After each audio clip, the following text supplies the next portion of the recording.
While domestic helpers in Hong Kong fear job loss and abuse amid the COVID crisis, one recruitment agency believes manpower prospects can improve with the expansion in digital engagement with employers and workers. For more on that, joining us from Hong Kong is Mahi Leclerc of HelperChoice. Mahi, good morning and thank you for joining us. Hi, good morning. Hi, Mahi, HelperChoice. What services does it provide and how can it help during these times of crisis? So actually, HelperChoice is a platform to connect people looking for a job as a foreign domestic worker with employers in Hong Kong and also in Singapore. And the goal of the platform, we were launched in 2012, is to not charge any fee for the people looking for a job. So that is a good thing because using traditional agencies, a lot of people actually applying for jobs as a foreign worker in Hong Kong have to pay high amount of fees. So that way they don't have to pay anything and they don't have to pay to take a loan to actually after reimburse these fees. And during COVID right now, we've seen a lot of people actually have been seeing their contract terminated. And what we do is that we try to help them as much as possible to find a new job so they can just register to the platform if they're already in Hong Kong. And our team will call them back and help them build a good profile to find a job as soon as possible. That's so nice hearing that those who are affected in Hong Kong, if they do lose their jobs, they can just register over the website. Is that correct? So they won't be needing to pay any hefty fees.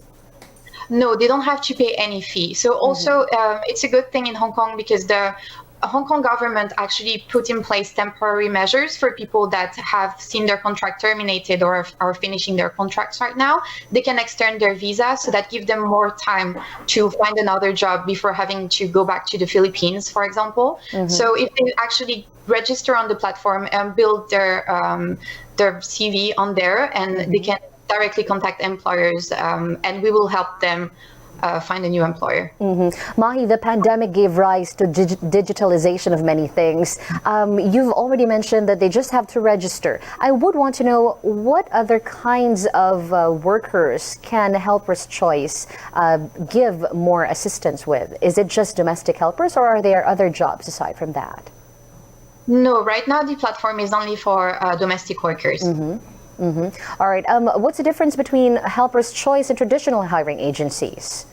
Well, first, they can do everything online. So right now with the COVID situation, most of the people registering are in Hong Kong already, but they can also register if they're in the Philippines. And as I said, we do not charge any fee, and we also can provide support. So what we do is in Hong Kong, we post a lot of information about the regulations, their rights, so that they can either know them better or share them with their employers.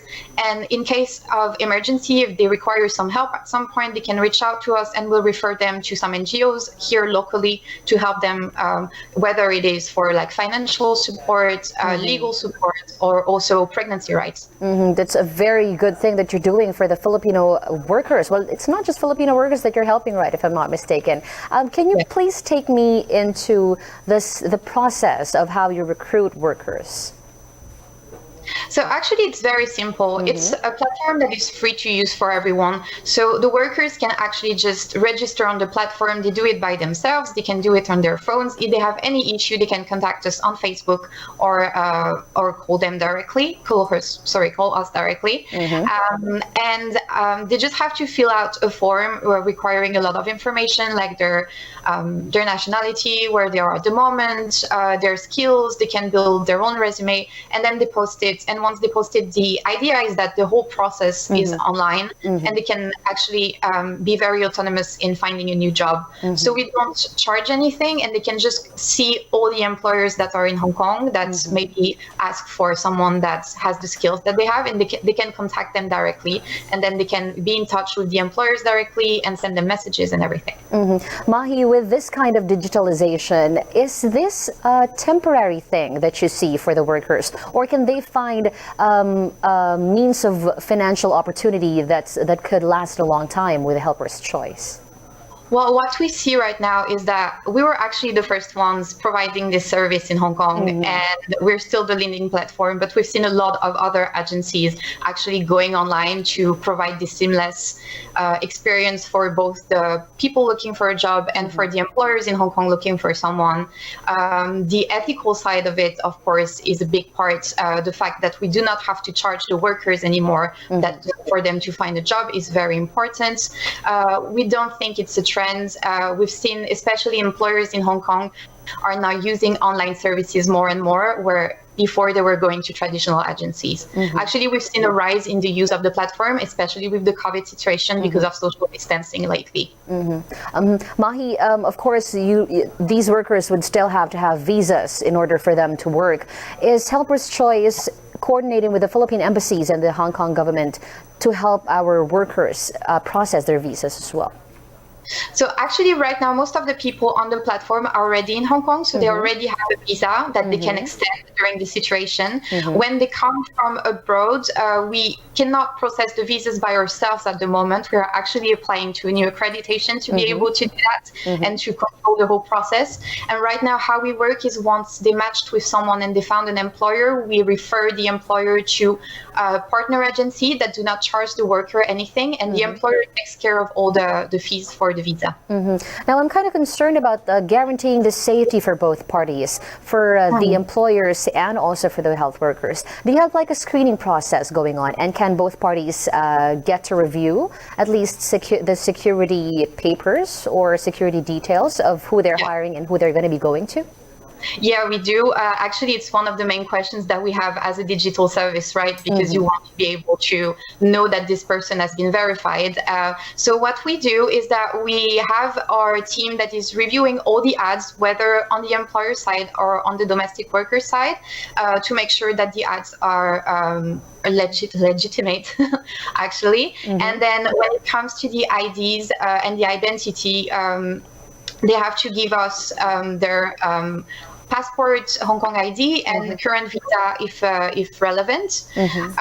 And we also, for the workers, they can ask to be verified. So we verify their informations furthermore, and we verify their trainings as well. And then we have our customer support team calling them and helping them build their resume to help them find a job.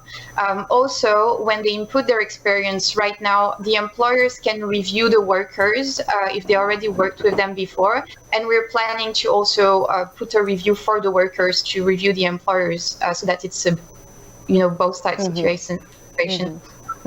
Mahi, what about for those who already have gotten jobs through Helper's Choice?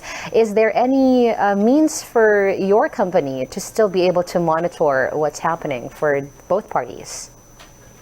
So what we do right now is that we provide the platform, and after we don't really do the visa process. So they can still actually reach out to us if they have any question. That's something that happens a lot. If they have any question on the minimum salary, the allowable wage, and also the food allowance or the rest days or any legal information that they need, we're here to support. What we also do is that we do a lot of surveys in Hong Kong about how they are impacted by things, for example, how they were impacted by the protests, how they were impacted by the COVID virus right now. We also make an annual salary survey for them to know where in Hong Kong people have the highest salary as a domestic worker and what is the average that they can renegotiate their salaries with their employer. So we try to do as much we try to get as much feedback as we can from the workers and try to spread the word a bit larger after that. With regard to salary payouts, do you also help with the employer and the worker with that? Or how are their salaries being given to them? So in Hong Kong, a lot of foreign domestic workers actually don't have a bank account, and that's something that we push for quite a lot towards the employers. So we do send a lot of content to the employers to tell them that their helper should actually have a bank account, because it gives more transparency and it's also easier for her to save money after. So that's one of the things. We're trying to build right now a way for the employers to pay the worker directly on the platform, and then it on a bank account in Hong Kong. So we're looking for partners at the moment to actually build this new feature. And we also work with a great NGO in Hong Kong that is called Enrich Hong Kong.